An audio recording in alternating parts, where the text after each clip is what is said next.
ताडोबा अंधारी व्याघ्र प्रकल्पात जागतिक वन दिन अनोख्या पद्धतीने साजरा करण्यात आला।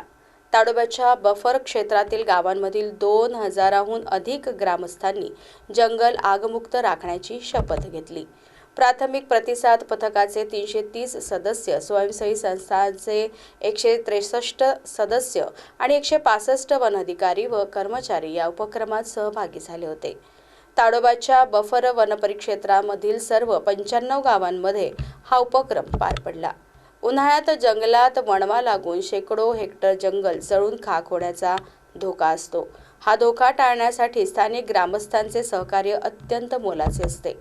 त्यामुळे ताडोबा प्रशासनाने वणवा प्रतिबंधक अभियानांतर्गत ग्रामस्थांना जंगल आगमुक्त राखण्याची शपथ दिली। यावेळी ग्रामस्थांना वणवा व मानव वन्यजीव संघर्ष टाळण्याविषयी मार्गदर्शन करण्यात आले।